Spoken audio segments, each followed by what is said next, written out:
السلام عليكم ورحمة الله. اللهم صل وسلم وبارك على سيدنا محمد. يا مساء الورد والياسمين على أحلى متابعين. أقول لكم مساء الورد على أحلى متابعين وأحلى أخوات. تعالوا نعمل مع بعض طبق كده أو أكلة شعبية بسيطة أحلى من اللحمة والفراخ. أكلة مصرية اقتصادية ومغذية وجميلة، أكلة منسية خالص ومهدورة.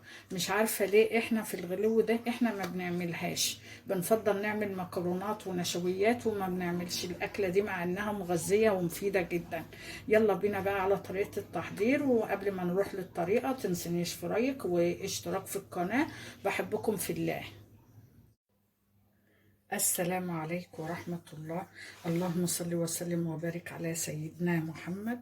النهاردة بقى نعمل مع بعض طبق كده، طبق أكلة شعبية وبسيطة.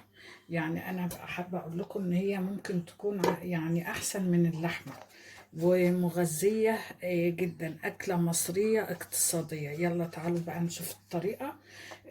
المقادير معايا هنا ربع كيلو من الفول المدشوش بالشكل ده.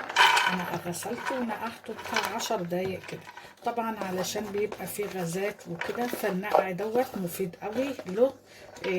يعني بيطلع بقى الحاجات الضارة اللي فيه كلها. تمام يا بنات بالشكل ده هو. ومعايا كام فص من الثوم انزل بيهم كده، وبصلايه اقطعها كده.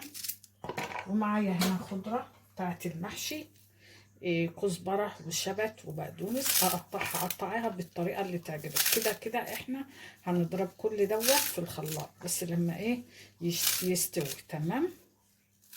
هي بتقعد على البوتاجاز بتاع ساعه الا ربع كده يا بنات. طبق أكلة بقى مصرية مهدورة ومنسية. مع ان يعني كل ما حد يقول نعمل اي اكلة اقتصادية يعملوا مكرونات، والاكلة ديت منسية خالص لهم. نبدأ بقى انزل عليها مية سخنة كده. بسم الله الرحمن الرحيم. ما تكتريش المية فيها، انا هحطها على النار وهوريكي كمية المية اللي انا حطيتها فيها. تمام.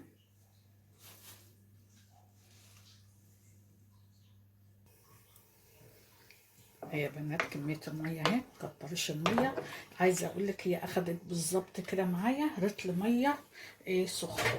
هنبدا بقى نغطيها، بس لما تيجي تغطيها خلي الغطا موارب كده شويه علشان هي هتفور وتبهدل لنا الدنيا. تمام كده. هتاخد ساعه الا ربع بقى على ما الفول بتاعنا يستوي. الفول والخضره انا كده هي بدأت تدخل في التسوية. تمام كده. هنا استوت معايا هي بنات. هطفي عليها وهضربها بقى في الخلاط. وهنا نزلت بقى بصلاية وشوية زيت. انا بفضل في البصرة نستعمل الزيت، زيت نضيف نحمر به البصلاية. تمام يا بنات. انا هنا بقى هاخد البصرة واضربها في الخلاط. وهنا بقى يا بنات انا ضربتها في الخلاط وبقت بالشكل ده معايا اهيت. عشان كده انا بقول لك ما تحطيش ميه كتير عليها، عشان ما تضربيها ما تبقاش خفيفه معاكي قوي. تمام يا بنات. لان هي كده حلوه قوي وسمكها حلو، لان هي لما بتقعد بتبقى زي الفول كده المدمس.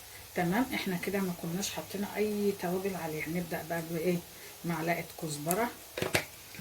وطبعا كمون. الكمون بقى عشان الفول والثوم دوت حلو قوي، بيظبط القولون معانا.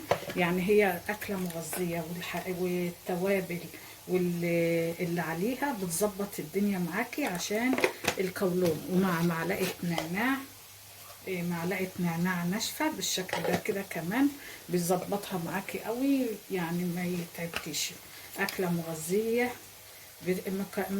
يعني المكونات بتاعتها يعني بتعادل بعضها. معانا هنا الملح، هنا معلقه كده،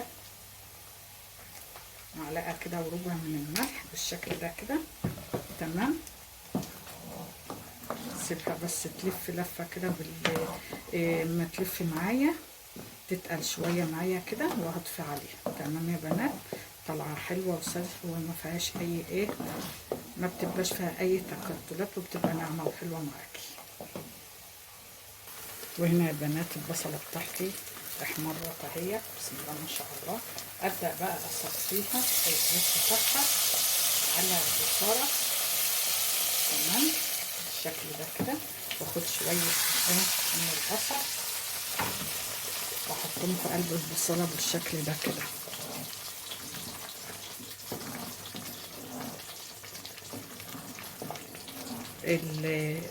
حبه الزيت ده يا بنات بيدوها لمعه وما بيخليهاش كده ايه جابسه كده في الطبق. تمام، لان الفول لما بيقعد بيبقى ايه بيتقل ويتخن. البصاره بتاعتي يا بنات خلصت اهيت. نبدا بقى نغرفها كده بالشكل ده كده. بسم الله الرحمن الرحيم. اكله مغذيه ومناسينها ومهدوره خالص من الزمن الجميل، اكله الزمن الجميل. بسم الله ما شاء الله عليها، ريحتها وطعمها يبقى حلو باذن الله.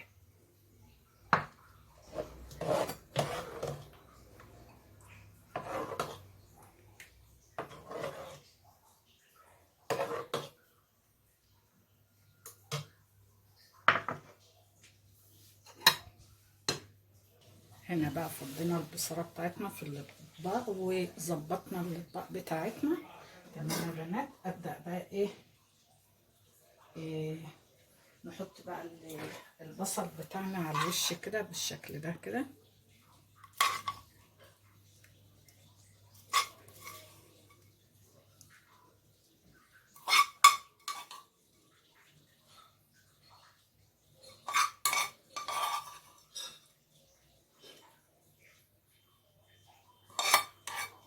بسم الله ما شاء الله جميلة.